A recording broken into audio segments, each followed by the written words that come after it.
नमस्कार दोस्तों, मैं जितेंद्र गढ़वा आज आपके साथ फिर से हाजिर हूँ भारतीय संविधान की नई क्लास को लेकर। पीछे तक हम भारतीय संविधान में कुछ टॉपिकों को पढ़ चुके हैं, जैसे हमने संविधान सभा का पढ़ा, हमने नीति निर्देशक तत्वों को पढ़ा, मौलिक अधिकारों को पढ़ा, मूल कर्तव्यों को पढ़ा। आज एक नया टॉपिक लेके आए हैं आपके साथ में, और ये समझिए कि अगर आपने इस टॉपिक को अच्छे से पढ़ा तो आपके बहुत से डाउट क्लियर हो जाते हैं। यानी ये समझो आप 50% आपको पॉलिटी आती है अगर ये टॉपिक अच्छे से आता है तो, ठीक है। फिर आप पूछोगे कि सर ऐसा कौन सा टॉपिक है ऐसा, तो आज जिस टॉपिक की ओर बढ़ रहे हैं उस टॉपिक का नाम है राष्ट्रपति, भारत का राष्ट्रपति। ठीक है, यही टॉपिक आज हम पढ़ने जा रहे हैं, राष्ट्रपति। बस इस टॉपिक को अच्छे से पढ़ेंगे, क्लासें अपने लग जाएगी इसमें काफी, लेकिन ये याद रखना अगर आप इस टॉपिक को अच्छे से साथ में जुड़े रहते हो, साथ में इस टॉपिक को करते हो, तो आपको पॉलिटी, मैं बता रहा हूँ पॉलिटी में आपको 50% पॉलिटी यही तैयार हो जाएगी। फिर आपको जो 50% पॉलिटी है वो आराम से जैसे आप करो, लेकिन यहां से आपकी 50% पॉलिटी सिर्फ एक टॉपिक से क्लियर होगी। ठीक है, तो आज जिस टॉपिक की ओर बढ़ रहे हैं उसका नाम है राष्ट्रपति। क्या कहता है राष्ट्रपति? देखिए क्या कहता है कि भारत में एक संसदीय शासन प्रणाली है। भारत में संसदीय शासन प्रणाली मतलब देश में संसद है, संसद, और इस संसद में 3 अंग होते हैं। इन संसद के 3 अंग होते हैं, ठीक है। एक तो होते हैं आपके राष्ट्रपति, एक होती है राज्यसभा, ठीक है, और एक होती है लोकसभा। बस पहला क्वेश्चन तो यही आ जाता है कि बताइए, जैसे मैं आपके सामने एक छोटा सा क्वेश्चन रखता हूं, आप भी आंसर देने की कोशिश करना। मैं आपको 5 सेकंड 10 सेकंड का टाइम दूंगा। चलिए, संसद में शामिल होता है, संसद में शामिल होते हैं। पहला क्वेश्चन। आजकल क्या एग्जामिनर वो छोटे छोटे क्वेश्चन नहीं देता, क्वेश्चन यहां से आते हैं। देखिए ऑप्शन ए आता है कि राज्यसभा, लोकसभा और राष्ट्रपति। First option. B option Lok Sabha, Rajya Sabha, राष्ट्रपति। सी ऑप्शन राष्ट्रपति, लोकसभा, राज्यसभा। डी ऑप्शन लोकसभा,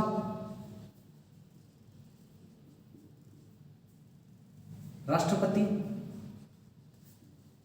या राज्यसभा। ई ऑप्शन राष्ट्रपति,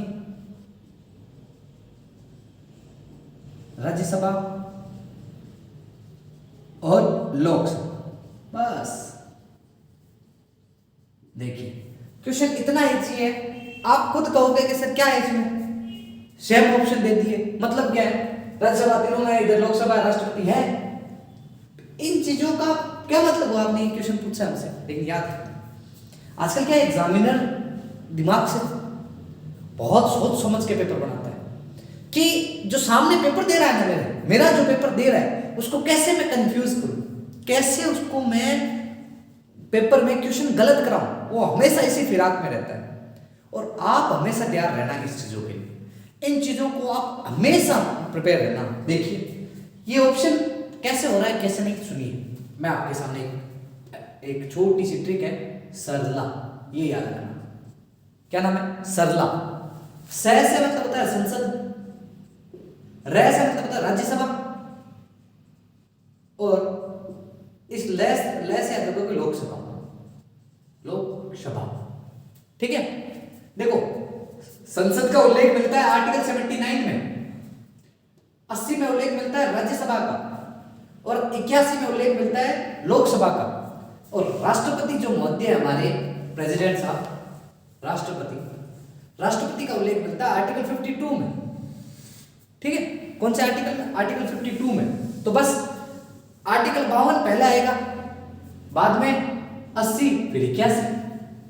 तो देख लो आर्टिकल 52 मतलब राष्ट्रपति, इधर राष्ट्रपति है। पहले देखो इसमें पहले राष्ट्रपति क्या यहाँ है, यहाँ दो है। फिर आप देखोगे कि पहले लोकसभा आएगी या राज्यसभा, क्योंकि राज्यसभा ऑब्वियसली आएगी 80 आर्टिकल 80 में। तो ठीक है, देखिए यहाँ राष्ट्रपति, लोकसभा है मतलब यहाँ राज्यसभा, तो ये गलत हो गया। ऑप्शन कौन था? ई। बस छोटा सा क्वेश्चन है और इसी में कंफ्यूज हो जाते हैं और यही क्वेश्चन गलत और करते हैं, आता हुआ क्वेश्चन गलत कर देते हैं। बस एक छोटी सी ट्रिक याद रखनी है आपको, सरला संसद, राज्यसभा, लोकसभा और राष्ट्रपति हमारा आर्टिकल 52 है। तो मतलब भारत में संसदीय शासन प्रणाली है, भारत में संसदीय शासन प्रणाली है जिसमें राज्यसभा, लोकसभा और राष्ट्रपति तीनों शामिल होते हैं। ठीक है, बाकी इस प्रकार की शब्दावली कहीं लिखी हुई नहीं है संविधान में कि ऐसा ऐसा होगा, ऐसा कहीं होगा, लेकिन आपको इस चीजों के लिए तैयार रहना पड़ेगा कि भारत में संसदीय शासन प्रणाली होती है जिसमें राज्यसभा, लोकसभा, राष्ट्रपति तीनों शामिल होते हैं। ठीक है, फिर भारत में 2 प्रकार की कार्यपालिकाएं होती हैं। चलो इस चीज को लिख लेते हैं पहले, इस लाइन को। आप इस क्वेश्चन को लिखना चाहते हैं तो लिख लीजिए, क्योंकि ऐसे क्वेश्चन पेपर में आपको देखने को मिल सकते हैं, इसीलिए ये क्वेश्चन भी आप लिखना चाहते हैं तो साथ में लिख लीजिए, आराम से इसको नोट डाउन करते चले इस टॉपिक को। और गारंटी से कहता हूं मैं आपको कि आपके राष्ट्रपति टॉपिक से कोई क्वेश्चन बाहर नहीं जाने देगा, आराम से लिख लीजिए।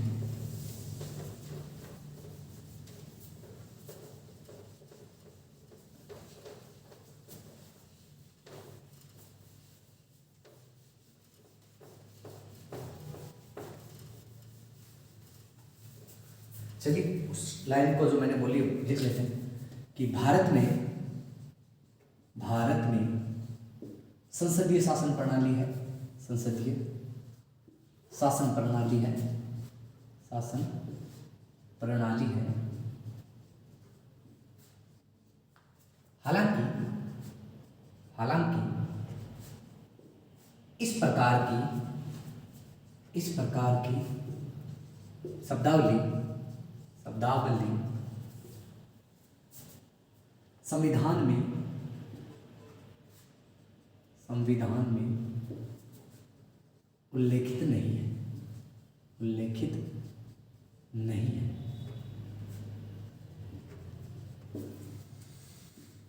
हालांकि इस प्रकार की शब्दावली संविधान में उल्लेखित नहीं है।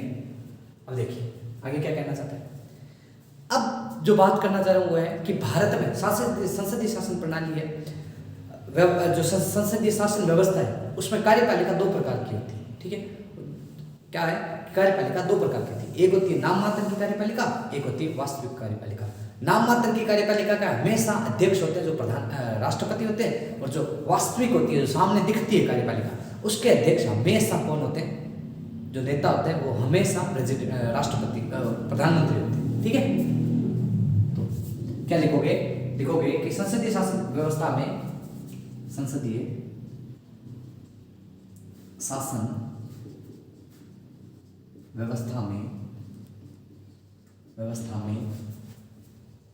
कार्यपालिका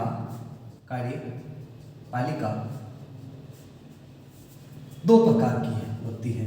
2 प्रकार की होती है। ठीक है, एक तो आपकी नाम मात्र की कार्यपालिका,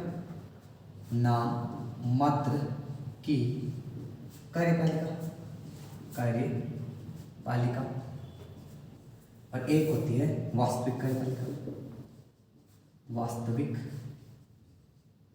कार्यपालिका। ठीक है, एक है नाम मात्र की कार्यपालिका तो दूसरी है वास्तविक कार्यपालिका।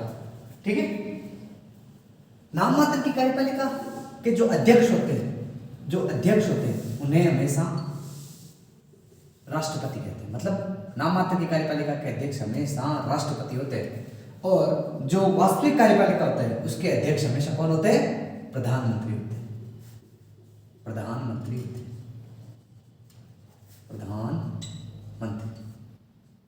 ठीक है, मतलब जो सामने दिखती है जो सामने हमें दिखता है, प्रत्यक्ष सामने देखने को मिलती है, जो लोकसभा होती है वही एक तरीके से वास्तविक कार्यपालिका के रूप में कार्य करती है, और जो हमारी राष्ट्रपति काम करते हैं उन्हें नाम मात्र की कार्यपालिका के नाम से जाना जाता है। ठीक है, आगे बढ़ते हैं। ये तो नॉर्मल छोटी छोटी चीजें हैं। जैसे आप पूछोगे कि सर फिर ये जो संसदीय शासन प्रणाली है ये हमने कहाँ से लिया है?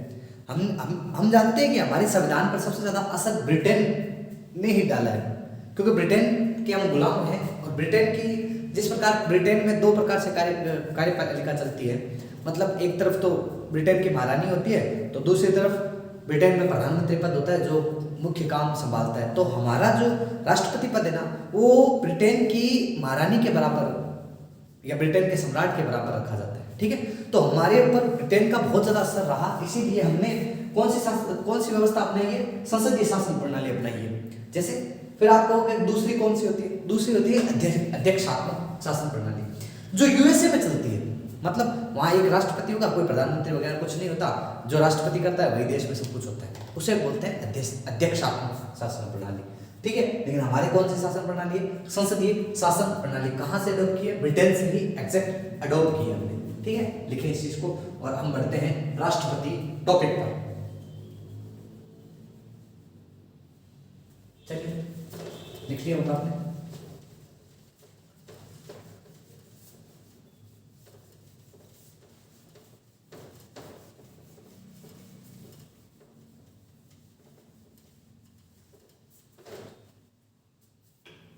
देखिए, हम बात करते हैं, एक आर्टिकल आता है जिसका नंबर है अनुच्छेद।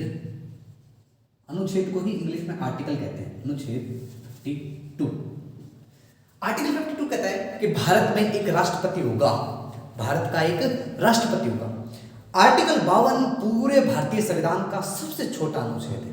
कई बार पेपर में छोटा सा क्वेश्चन पूछ ले, या कोई ऐसे नॉर्मली पूछ ले कि भारतीय संविधान का सबसे छोटा आर्टिकल कौन सा होता है, तो आर्टिकल 52 भारतीय संविधान का सबसे छोटा आर्टिकल है। लिख सकते हैं कि भारत का एक राष्ट्रपति होगा, भारत का एक राष्ट्रपति होंगे, भारत के एक राष्ट्रपति, भारत के एक राष्ट्रपति होंगे। ठीक है, इसको नोट लगा के लिख सकते हो आप। भारतीय संविधान का, भारतीय संविधान का ये सबसे छोटा अनुच्छेद होता है। भारतीय संविधान का सबसे छोटा अनुच्छेद होता है या है, लिख दो है, भारतीय संविधान का सबसे छोटा अनुच्छेद कौन सा? आर्टिकल 52। अब बात करते हैं कि राष्ट्रपति बनने की योग्यता क्या होती है? योग्यता, क्वालिफिकेशन क्या है? मतलब कोई भी, जैसे आप कोई भी फॉर्म अप्लाई करते हो, ठीक है, तो फॉर्म अप्लाई करने से पहले आप ये देखते हो क्या मैं इस पद के लिए योग्य हूं, मतलब एलिजिबल हूं, मेरी ऐसी क्वालिफिकेशन है क्या इस पद, इस पोस्ट के लिए मैं फॉर्म फिल कर सकता हूं। उसी प्रकार भारत में क्या है कि राष्ट्रपति की कुछ योग्यता होती है। इस योग्यता के बारे में आज हम पढ़ते हैं कि योग्यता क्या है। योग्यता का उल्लेख की बात करें तो सीधा क्वेश्चन पूछा जाता है कि राष्ट्रपति की योग्यता का उल्लेख कहां मिलता है, तो उल्लेख मिलता है 58 आर्टिकल 58 के तहत राष्ट्रपति की योग्यता का उल्लेख मिलता है। कुछ बच्चों का दिमाग मारा होगा सर 52, 53, 54, 55 वो कहां गए? देखिए, 53 में कार्यपालिका संबंधी शक्तियां हैं, 54 में निर्वाचक मंडल, उनको हम बाद में पढ़ेंगे, क्योंकि कोई भी आप फॉर्म फिल करते हो सीधे नौकरी थोड़ी लगते हो भाई। आप किसी भी फॉर्म फिल करोगे, फिर बाद में फॉर्म फिल होगा, फिर कॉल लेटर आएगा, बाद में आप पेपर देने जाओगे, फिर आपकी आंसर की आएगी, बाद में सारा प्रोसेस होगा, ज्वाइनिंग होगी, ठीक है, इस प्रकार होता है। उसी प्रकार राष्ट्रपति को भी हम इसी सीक्वेंस से पढ़ेंगे। मतलब राष्ट्रपति बनना चाहता है तो उसके लिए राष्ट्रपति का उल्लेख मिलता है आर्टिकल 52 में। अब राष्ट्रपति बनना चाहता है तो उसकी योग्यता क्या क्या है, उस योग्यता का उल्लेख हम बात करते हैं। कहां लिखा है? आर्टिकल 58 में लिखा है। अब देखिए क्या कहता है, ऐसे कोई हर कोई राष्ट्रपति बन जाता है? देखिए, सबसे पहले एक कंपलसरी है कि जो भी राष्ट्रपति बनना चाहता है वो भारत का नागरिक हो। ठीक है, कल को मान लो आपकी उम्र 35 वर्ष हो गई, यानी आप भारत के नागरिक हो, तो आपने सोचा कि क्यों ना मैं राष्ट्रपति के चुनाव लड़ लूं। ओके, कोई बात नहीं, पहली योग्यता ये थी कि आप क्या हो, भारत के नागरिक हो। दूसरी योग्यता कहती है कि आप भारत के नागरिक हो, आपकी जो मिनिमम न्यूनतम उम्र है वो 35 वर्ष होनी चाहिए। अब आप कहोगे ओके सर, मेरी न्यूनतम उम्र 35 वर्ष है, मैं एलिजिबल हूं, उसका मतलब है जी बिल्कुल, भारत के नागरिक हो, उम्र 35 वर्ष है, ओके, 2 एलिजिबिलिटी आपकी आ गई। तीसरी कहता है कि आप क्या हो कि भारत के नागरिक हो, 35 वर्ष उम्र भी रखते हो, तो आपको लोकसभा सदस्य बनने की योग्यता रखनी होगी। मतलब आप अगर लोकसभा के सदस्य बनने की योग्यता रखते हो, तब आप राष्ट्रपति का चुनाव लड़ सकते हो। आप कहोगे ओके सर, कोई बात नहीं, ये भी योग्यता मेरे पास है। चौथी योग्यता कहती है कि किसी लाभ के पद पर ना हो, मतलब लाभ का पद मतलब ऑफिस ऑफ प्रॉफिट, जिससे आपको सरकार वेतन सुविधाएं देती है। ठीक है, वेतन और सुविधाएं जिस सरकार से लेते हो वो सभी पद लाभ के पद में आते हैं। ठीक है, लाभ के पद में आता है। तो देखिए योग्यता में पहले योग्यता लिखते हैं कि पहला योग्यता क्या कहते हैं, भारत का नागरिक हो, भारत का नागरिक हो, भारत का नागरिक हो, वेरी गुड। दूसरी क्या है कि न्यूनतम आयु, न्यूनतम आयु कितनी वर्ष हो, 35 वर्ष, 35 वर्ष। ठीक है, चौथा क्या कहता है, चौथा क्या कहता है कि लोकसभा सदस्य बनने की योग्यता रखता हूं, लोकसभा सदस्य बनने की योग्यता रखता हूं। चौथा क्या कहता था, किसी लाभ के पद पर ना हो, किसी लाभ के पद पर ना हो।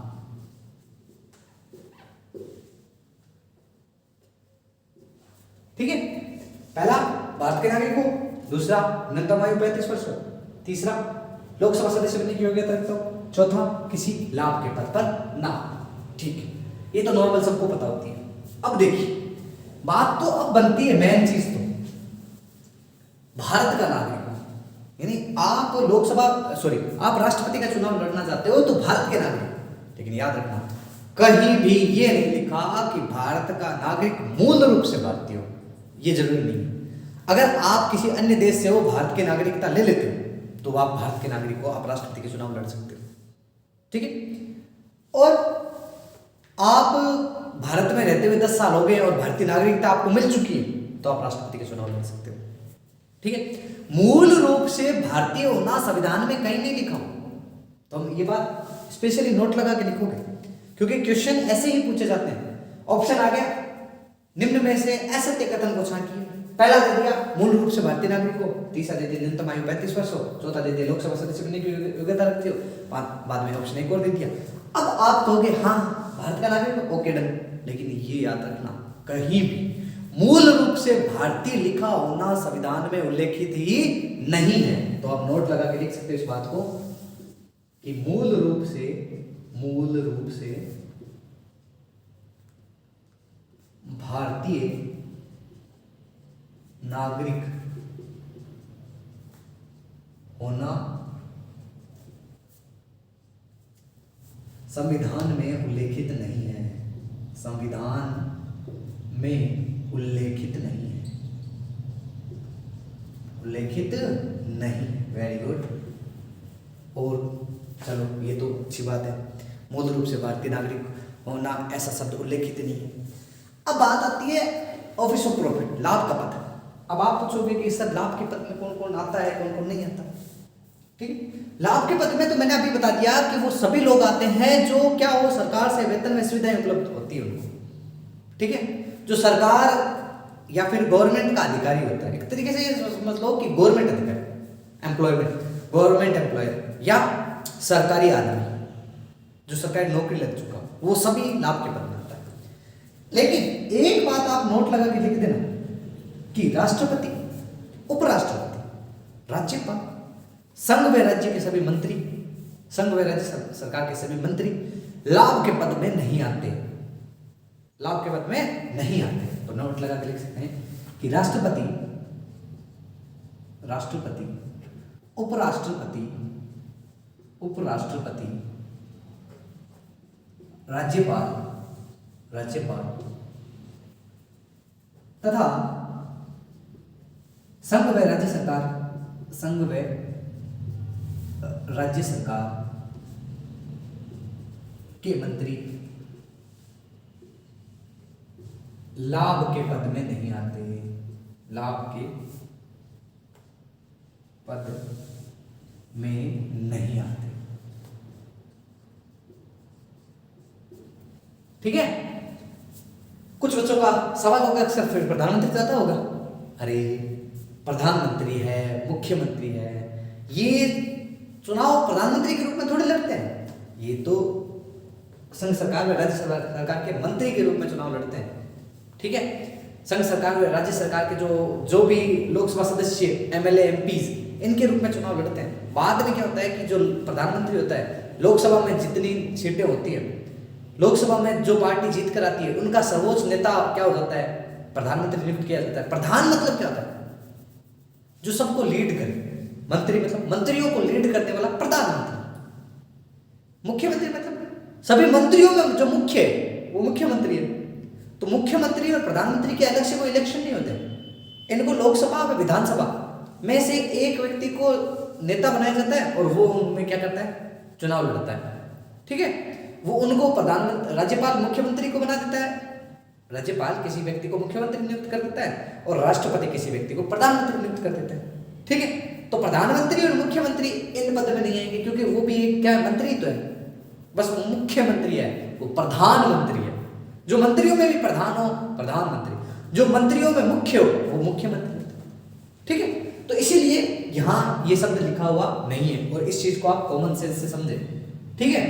ठीक है, इसको उतार लें आप आराम से, आराम से उतार लें।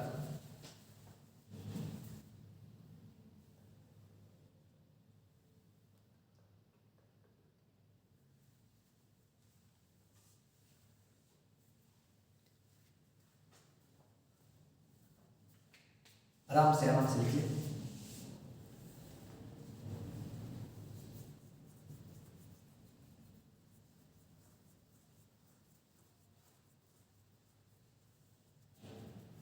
चलिए, लिख लिया। आगे बढ़ते हैं। ये तो आर्टिकल 52।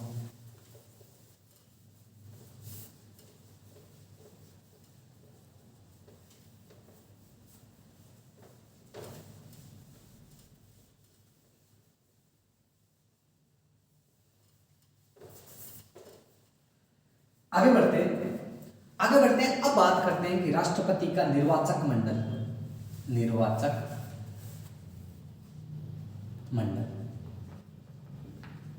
मंडल कि राष्ट्रपति के चुनाव में कौन कौन शामिल। निर्वाचक मंडल को पढ़ने से पहले कुछ बातें हमें याद रखनी है। देखिए, कुछ शब्द ऐसे हैं जो हमें अच्छे से आने चाहिए, वरना वही फंस जाएंगे, आगे बढ़ नहीं पाएंगे। देखिए, एक शब्द आता है प्रत्यक्ष चुनाव, प्रत्यक्ष चुनाव। एक शब्द आता है अप्रत्यक्ष चुनाव, अप्रत्यक्ष चुनाव। ठीक है। एक शब्द आता है निर्वाचन, एक शब्द आता है निर्वाचक, एक शब्द आता है निर्वाचित, निर्वाचित। बस ये शब्द आपको समझ आने चाहिए, वरना आगे बढ़ना ही मूर्खता है। ये शब्द आपको अच्छे से समझ आना चाहिए। प्रत्यक्ष, अप्रत्यक्ष, निर्वाचित, निर्वाचक और निर्वाचन, ये सब आना चाहिए। देखिए, पहले बात करते हैं प्रत्यक्ष चुनाव किसे कहते हैं। प्रत्यक्ष चुनाव किसे कहते हैं? ऐसे चुनाव जिसमें हम प्रत्यक्ष, प्रत्यक्ष का अगर हम संधि विच्छेद करते हैं प्रत्यक्ष, तो इसका संधि विच्छेद क्या होगा? प्रतिधन अक्ष। ठीक है। प्रतिधन अक्ष मतलब आंख के सामने, मतलब हमारी आंख के सामने कोई चुनाव होता है। अगर हमारी आंख के सामने कोई चुनाव होता है, आंखों के सामने, मतलब जिस चुनाव में हम भाग लेते हैं, हम उस व्यक्ति को चुनते हैं, इस प्रकार के चुनाव को क्या कहते हैं? प्रत्यक्ष चुनाव कहते हैं। जैसे आपके गांव में आपके सरपंचों के चुनाव होते हैं, आपके वार्ड पंच के चुनाव होते हैं, आपके शहरों में, आपके मोहल्ले में आप जानते हो कि पार्षदों के चुनाव होते हैं, ठीक है। तो इन चुनावों में अभी बोला मैंने जैसे सरपंच के चुनाव हुए, ठीक है, वार्ड पंच के चुनाव हुए, पार्षद के चुनाव हुए। इन चुनावों में हम खुद भाग लेते हैं। जिन चुनावों में जनता भाग लेती है, जिन चुनावों में जनता भाग लेती है, इस प्रकार के चुनाव को क्या कहा जाता है? प्रत्यक्ष चुनाव कहा जाता है। कौन सा चुनाव कहा जाता है? प्रत्यक्ष चुनाव है। और भी है जैसे एग्जांपल लोकसभा, विधानसभा के चुनाव। लेकिन मैं एक आपके सामने एक दिमाग में छवि बनी उस हिसाब से बता रहा हूँ, क्योंकि हम सब पार्षदों के चुनाव से वाकिफ हैं, सरपंच, वार्ड पंच, गांव के से जो बिलोंग करता है वो सब वाकिफ है इन शब्दों से।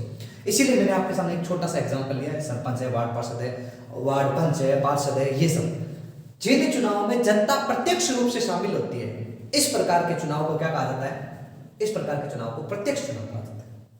दूसरा शब्द आता है, इसमें लिख सकते हैं जहां जनता भाग लेती है, भाग लेती है। कैसे चुनाव हो? प्रत्यक्ष चुनाव है। अब आते हैं अप्रत्यक्ष चुनाव। जैसे आप जानते हो कि आप जिस शहर में रहते हो, जिस भी शहर में आप रहते हो, बीकानेर है, मुंबई, कहीं भी रहते हो, इवन किसी भी शहर में रहते हो, आगरा है, बीकानेर है, जहां भी आप रहना चाहे रहे, उसमें आप जानते हो कि हर मोहल्ले में वार्ड पार्षद होता है। ये वार्ड पार्षद मत दीजिए, ये दूसरे वार्ड पार्षद मत दीजिए, ये तीसरे वार्ड पार्षद मत दीजिए, ये चौथे वार्ड पार्षद महोदय,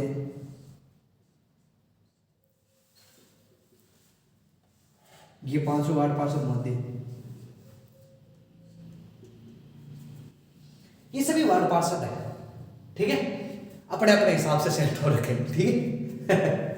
अब ये सभी मिलकर एक पार्षद है। ये सभी क्या है? ये पार्षद है। आप जानते हो कि पार्षदों से ऊपर होता है महापौर। एक शब्द आता है महापौर, महापौर आता है, महापौर।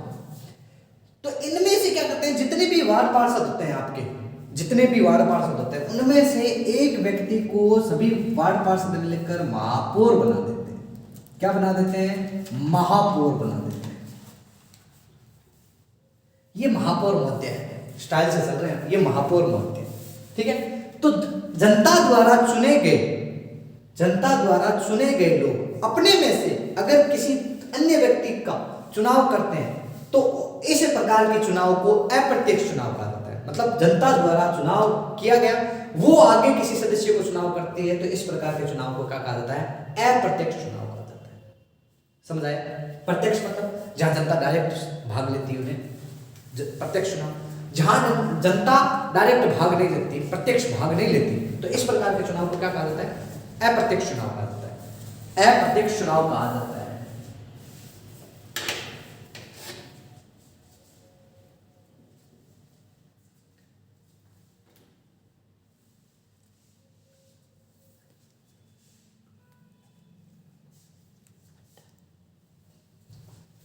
ठीक है, इसे क्या कहा जाता है? अप्रत्यक्ष चुनाव कहा जाता है। अब आगे देखिए, शब्द आता है निर्वाचक, निर्वाचन और निर्वाचित। निर्वाचक, निर्वाचन और निर्वाचित।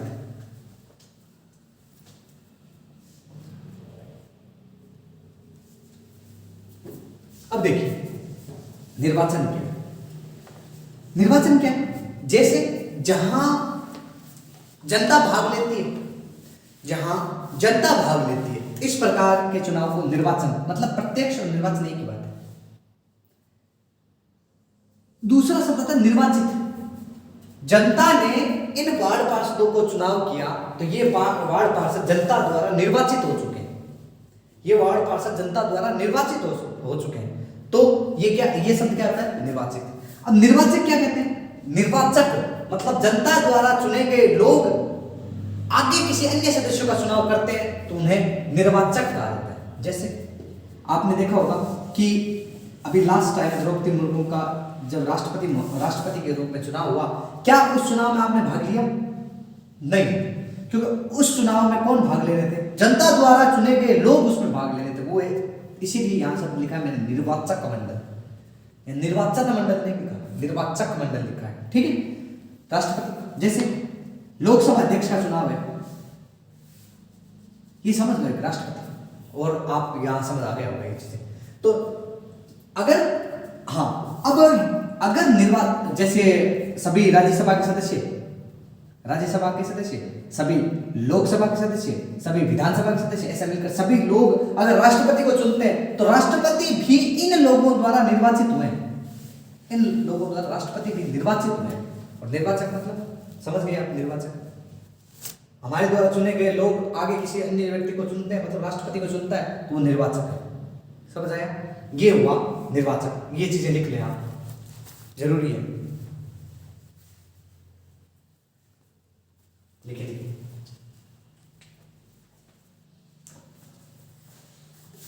ठीक है दोस्तों, बाकी राष्ट्रपति का निर्वाचक मंडल ये टॉपिक नेक्स्ट क्लास में हम पढ़ेंगे। बाकी मिलते हैं आपसे, ऐसे ही हमारे साथ जुड़े रहे। आपका प्यार और स्नेह की हमें सख्त जरूरत है, तो आप हमारे साथ ऐसे ही जुड़े रहे। हम आपके साथ नए नए कंटेंट लाते रहेंगे और आपकी परीक्षा में किसी प्रकार की पॉलिटिक बाधा नहीं बनेगी। तो इस चीज को बनाए रखें, हमारे साथ जुड़े रहें। धन्यवाद दोस्तों।